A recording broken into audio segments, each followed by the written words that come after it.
Level Up is a regular podcast that brings you topics to help you perform at work and in life at your very highest level. Your host is Dan Chiodo, an executive coach, corporate trainer, and author. He is president of Impact Training and Executive Coaching. And now, here's Dan. Thanks, Jesse. I appreciate that. We're ready to go with Level Up for the next season. This is our second video podcast that we've done. And Level Up, of course, is the place to go when you want to grow. So we try to bring you the information that's going to be helpful to help you level up. Today will be no exception, so get your pens ready as we look at something that's going to be very interesting, especially for young professionals. Now, the person we have coming here has been here before and done 2 other podcasts with us. One was called Guiding Young Professionals into the Future, and he also did What Sets Successful CEOs Apart. Very intriguing conversations, and we have another one today. Now, he started in the HR field in the medical system and actually became the CEO and president of one of the largest hospitals in the Midwest. And he also deals with young professionals. I love that because he likes to work with them and coaches them. So there are all sorts of things that, well, if you are a young professional, you might want to learn. And by the way, if you aren't a young professional, you can still learn from some of the things he tells us. So I think that's good. Our guest today is Gary Duncan. And Gary, I was going to say, are you prepared? But I should share with people some of your great values. And one of your values is you are always prepared. So I'll ask though, are you ready to go? Ready to go. Excellent. Well, thank you for being here. I want to start by asking you to talk a little bit about when we're in the community, especially young professionals, when we're in the community, we want to get involved. We're doing all kinds of things. And then maybe people notice us. And one day we get that call to be on a board. So take us down that road. What happens here?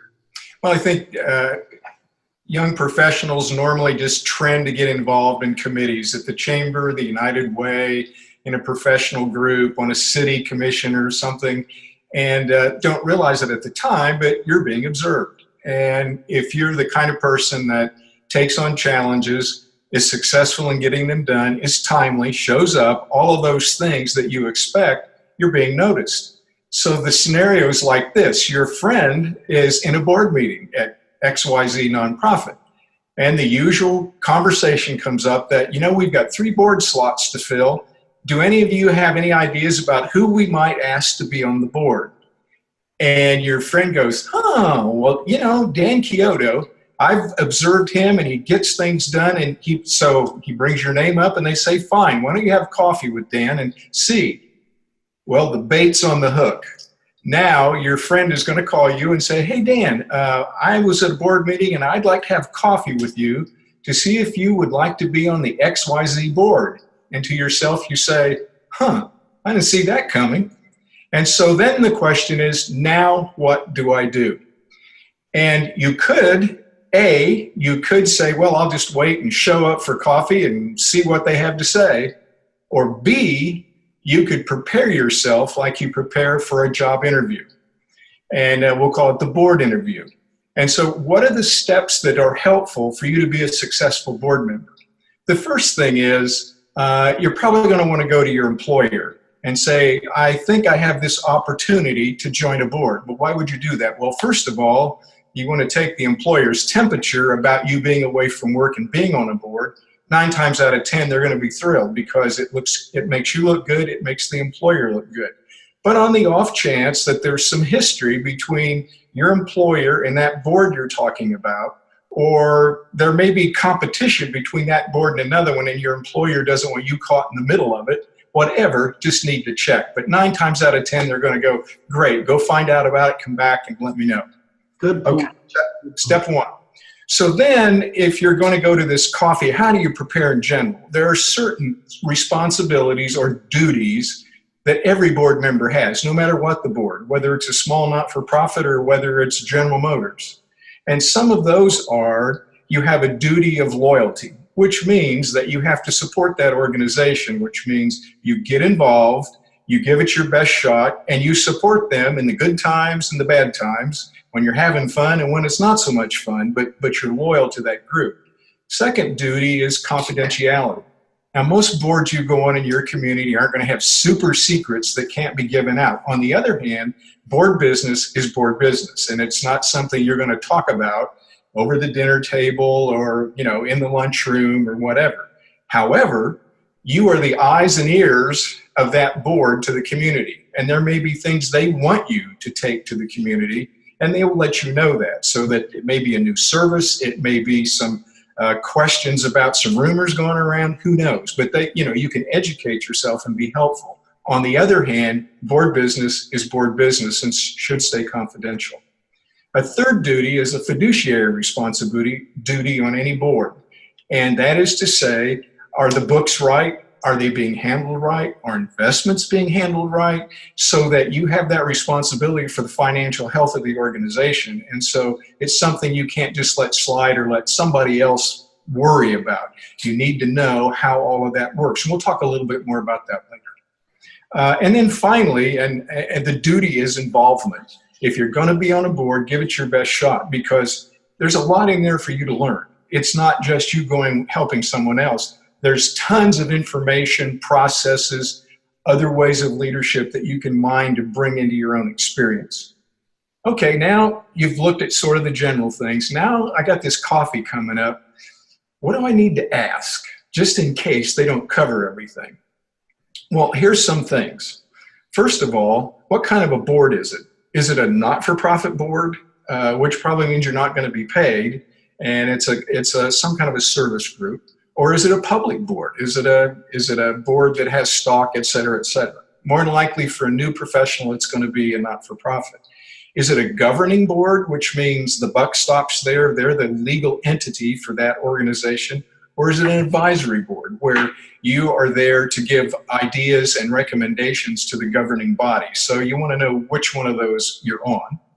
And then finally, is it a strategic board where you're helping XYZ not-profit set the goals, set the policies, set the directions? Are we going to buy a corporation, merge, those kinds of strategies and strategic directions? Or is it a working board? You come on this board, we expect you to volunteer for our events, sell tickets, yada, yada, yada. You need to know that. Or is it a fundraising board?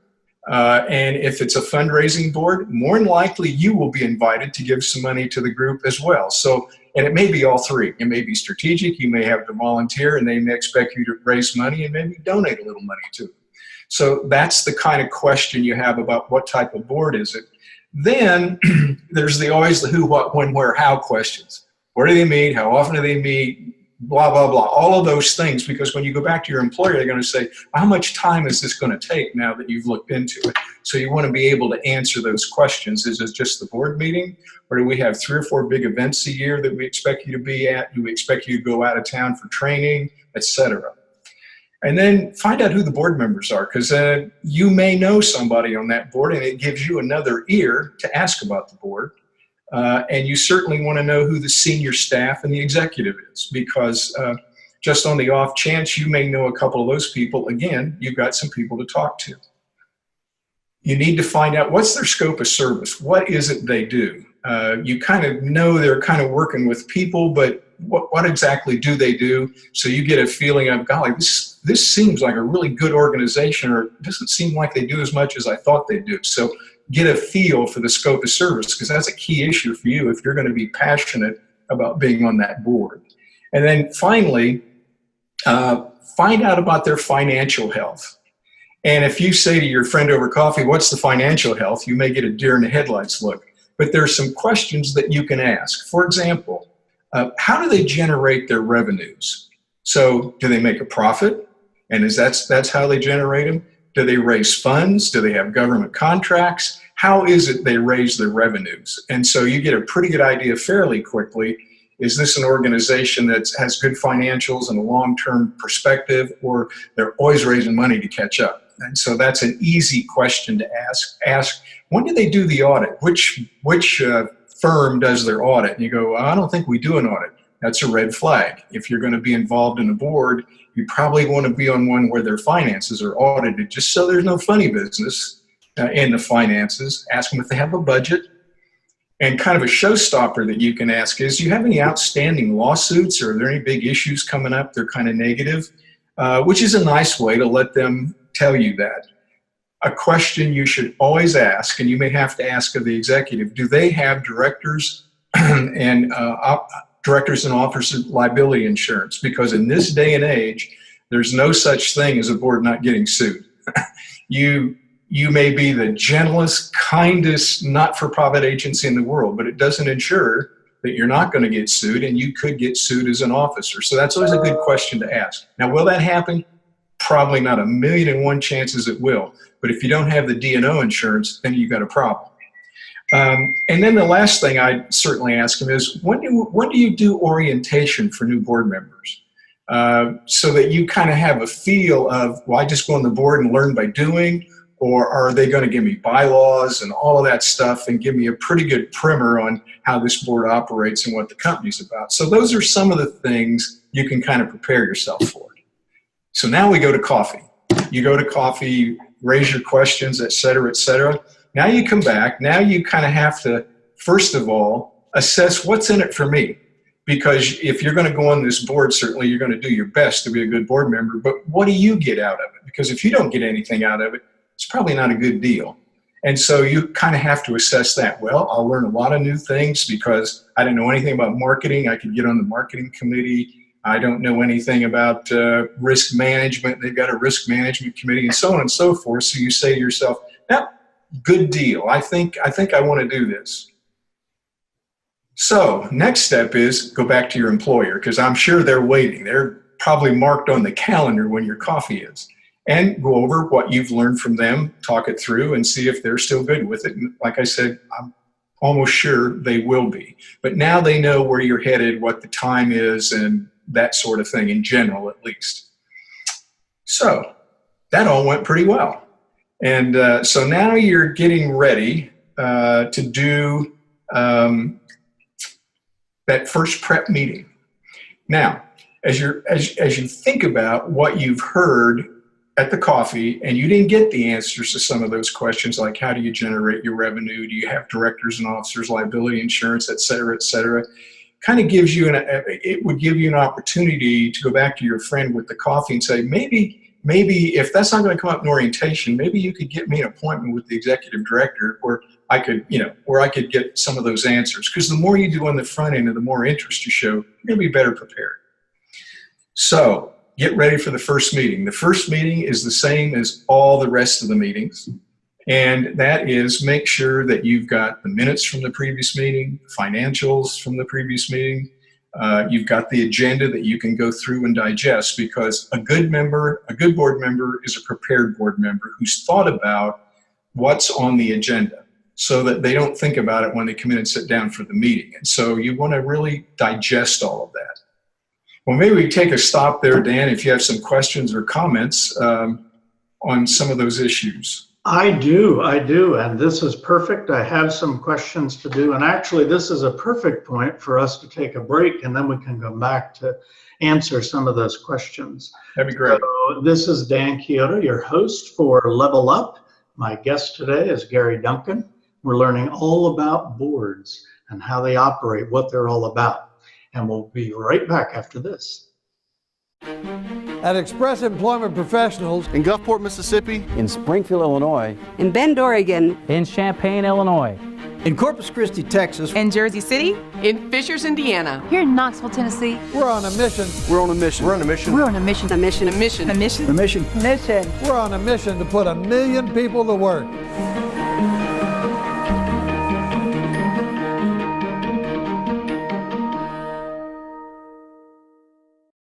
Welcome back to Level Up. We are here today with Gary Duncan, and we've spent some time talking about boards and different types of boards and just how they operate. So, Gary, I'd like to ask a few questions about this. As you were talking about some of the things that being on a board affords us to do. The whole thing about loyalty, getting involved, all of those things. The more I thought about it, it's pretty much what you would want to know about a company that you start to work for, isn't it? Yeah, I think that's exactly right, because, a good board member is an impassioned board member. They really believe in what they're doing. Well, you're not going to take a job if you don't feel like you can excel and it's going to be a satisfying position. So I think you have to take the same approach when you're looking at a board. All right. And the one thing it does too, as you think about going to your employer and saying that you might have an interest on a board, and then, as you say, coming back to them and discussing it with them to make sure that there aren't any situations that it would not be appropriate for you to be on that board. Exactly. But as you're doing that, you really get to network, don't you? Now, once you perhaps join this board, you're going to come out of your shell. Let's say you were working for that organization and all you really knew was that organization. But now joining a board, you're going to meet all of these people from different organizations. So that's a great advantage, don't you think, for young professionals? It's a huge advantage, and it gives you an opportunity to observe some different styles of leadership, some different styles of interaction between those people. And when I think back, I went to work at the hospital in 1975 and got involved in the community and was on the chamber and all those things. And then when I got promoted to CEO, some of those same people, we grew up together, and now they're in leadership responsibilities. And when there were issues, or I just wanted to go talk to one of them about what's it like to be a CEO, I had it in my contacts and we go out to lunch. So you sort of grow up together with several of those contacts, and one way to get them is on a board membership. Yes, yes. And as you go to these meetings, I also like the point you made about maybe there's an area that you don't know too much about, and you can be part of that committee or learn more about that. And that's a great advantage to learning, not just the stuff you already know, but what about the things you don't know? Yeah, think of it as free tuition almost. I mean, you get to observe other processes and you don't have to pay for it. That's right. Yeah. That's right. The other thing too, I liked what you said about whether this is going to be a governing board or a working board, because we can make sure that we're going to be a good fit, that it's a good fit for us. So these boards are also like organizations because they have their own culture, don't you think? Absolutely. And that's one of the things you want to try to get into right away. One of the things that we do on the Joplin Community Foundation Board is we try to get new board members to come into a couple of meetings before they're actually seated on the board, because it gives exactly what you said, a chance to kind of get the rhythm of the meetings and the culture of the board, get to know people a little bit. So their first meeting is really their third meeting, and they're already, so to speak, saddled up and ready to go. I like that idea. I think that's good. There is something within organizations that they are trying of late, and that is to do a type of in-basket exercise where before you hire someone, you give them a feel of what that organization is like, or you bring them in to shadow someone to make sure they're going to like it.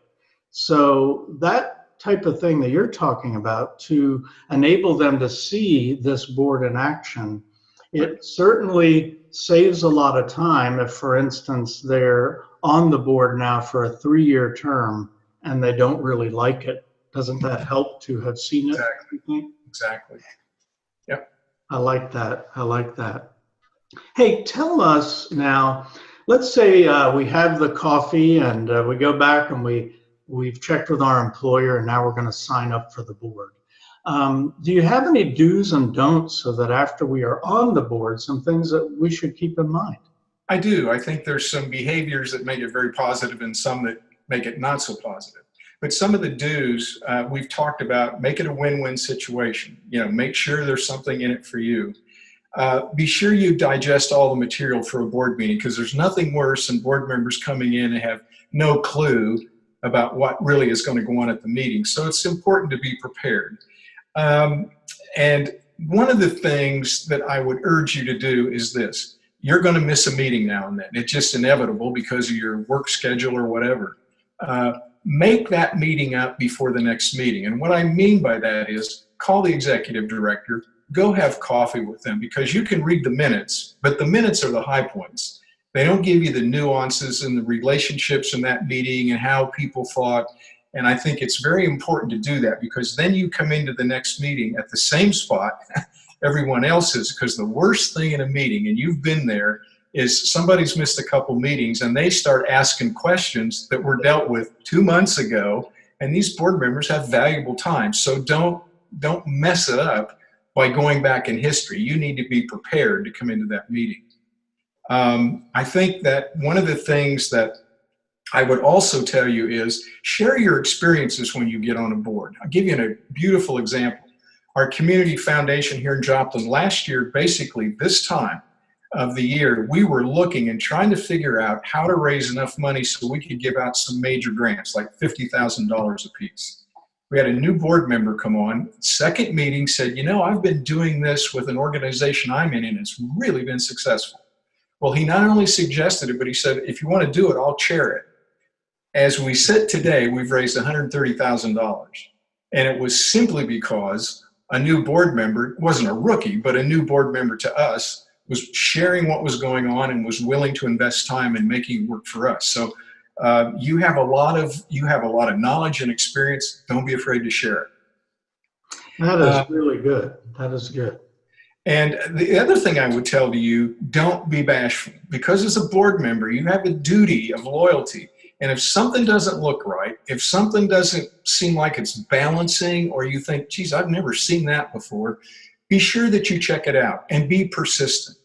It doesn't have to be controversial or aggressive, but don't leave things go from a meeting if you're just not sure how they're supposed to work like that. It just doesn't seem right. Be persistent. Ask the question, because that's part of your role of loyalty, even though maybe the staff doesn't like it, but to push to get what the answer is. So that's definitely it.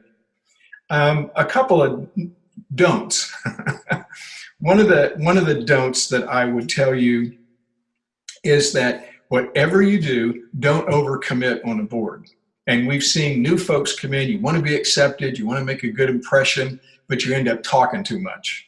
And so you have to be careful. It's the new board member that you're going to have a fundraising event, and they said, I'll do the marketing for it, or I'll do this and I'll do that. And you're thinking, wait a minute, they're brand new on this board. There's no way they can do all of that right away. So be careful you don't overcommit. Learn the board, get involved first.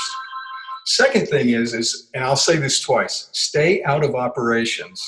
That is, stay out of operations. And what I mean by that is, your role is not to run that XYZ not-for-profit. Your role is to see that it moves forward and ahead in a healthy way. And don't go to the staff and say, why don't you do it like this? No. But let's say, for example, a friend comes up to you and they know you're on XYZ board, and they say, my niece had a rough go over there. She got fired a month ago, and I think you need to go to the board meeting and find out what happened. Wrong. Right. You don't want to go to a board meeting and introduce all of a sudden a new agenda item that nobody's prepared for. So when you hear that, go to the executive director or go to the chair and say, hey, this came up, I know this person, and this is what came up. And let them know. Probably has no place in the board meeting, and certainly you're not going to go back and tell them why their niece got fired. But at least you let them know what's going on, and that's your job with eyes and ears, but not to surprise people at a board meeting. It's almost like a gotcha that they can't deal with because they don't know about it. I'd say that's really most of it, is that when you're the eyes and ears, just make sure you work through the board and the executive rather than through parts of the staff, because it can create a great deal of havoc. Yes, I agree with that. As I think about this and picture this young professional or any of us at a board meeting, I'm thinking about the fact that right now you are with an employer who's afforded you the opportunity to go to this board meeting, to be a part of the board. And yet I wonder if people realize that you are on stage just like you are on stage at work. You're on stage in front of everyone at that board meeting. And let's say something changes down the road, that you no longer have your position where you're at, you're looking for employment. And so all those eyes have been upon you. And occasionally I'll observe someone on a board and they aren't interested, they're not engaged, they're not very passionate about it. And I've thought, wow, we're all watching that, we all see that. Someday, if you want a reference, people are going to remember what they saw there. Yeah. And that happens a lot, actually, that people get a career move because they've been doing some of these things because another employer in town sees them and say, wow, they've got expertise we might want. And so you're promoting yourself as well as helping promote the board. Absolutely. That's right. And you're giving it all that you have. You're making it that win-win situation that you talk about. It has to be some things for you, but you're just doing your job as a board member. But all of a sudden, someday you might have someone come to you. You know, Dan, there's one other thing we talked at the outset about being involved in the community, but probably some of the people that are listening to this podcast work at home, which means that if you're working at home and not out in the employer area, then you kind of reverse this process and you kind of go out and make sure you do get involved in some things. Let people know you might be interested in being on a board, because you get very isolated when you're working at home and all you need is Wi-Fi and your laptop. And so if you find yourself in that position, kind of reverse these roles, go out and start kind of promoting yourself a little bit to do part of that, because you may not be so easily seen. Right. You know, and that's kind of a call to action. As we're doing this video podcast, it's the beginning of a year. And so that might be a call to action for some people who have just seen themselves as working at home, doing that, everything they do at home, but now thinking about going out there and helping some others. Some of these boards, I don't think people realize what they do for the community, what they do for people who need a hand up, or any type of situations we face. It's really important to have people engaged in that. Exactly. And it's hard for people to get, particularly younger people, on boards. And so that can be very, very helpful, because it re-energizes a board, because new ideas come up. Some may be good, some may be bad, but it brings a new life and energy to the board. And that's what every board needs to stay healthy. They do. And as we think about things changing so much in organizations today, and changing quicker than ever before. So our community is really going to be behind if we don't have some creative thinkers, some cutting edge people, people willing to ask those questions that no one else will ask, right? So that board can be a better place, a better situation. Yeah, because you can suffer from sort of a generational loss. I mean, a community goes along very well and has some very strong leaders, and as their hair gets gray like yours and mine, they don't have that group they've been developing coming up back of them. And many of those people that have been leaders, their kids aren't there anymore. They've moved off to Sheboygan and California and every place else. So you're looking at different people, maybe new people to the town also. So it's a feeder system, so that every generation you have good, strong leadership in the community. That's right. In fact, maybe a message to boards to really look at your succession planning. Look at the positions on the board. Sometimes boards will hire people because, oh, that person is in marketing and maybe they could be of help to us. There's a person from the bank. You know, these Exactly. are all good people, but they come to us with areas of expertise. Right. But are we looking at the generations? Are we making sure that we have representatives from the different generations out there? So I think that's good too. Yeah. Yep. Wow, this has been not just a video podcast, it's a whole course. Thank you so much. Is there anything we didn't cover that you want to leave out? I'm sure there is, Dan, but I think that my view, and when I look back over my career, some of the things that I learned and put into my leadership role and process weren't learned at work, and they weren't learned at school. They were learned by being on other boards and seeing how other board members and executives work and approach problems and that sort of thing. And it was really a big payoff. So I think the takeaway from this is you're probably going to get more from your board membership in a way than you're going to give, because it can really be a real boost for a career. You bet. You bet. That's wonderful. Well, thank you so much, Gary. I appreciate all the time and all the wisdom that you added here. And I also want to thank Storm Cloud Marketing for producing this video podcast. But to you, the listeners who are listening and now viewing our podcast, it's there for you to listen to on podcast. If you go to impactbydan.com, and you can look at other podcasts. In fact, the other two that Gary are on, you can look at those too. And join us as we always have something to give you to help you level up, and we will see you on the next Level Up. Cheers.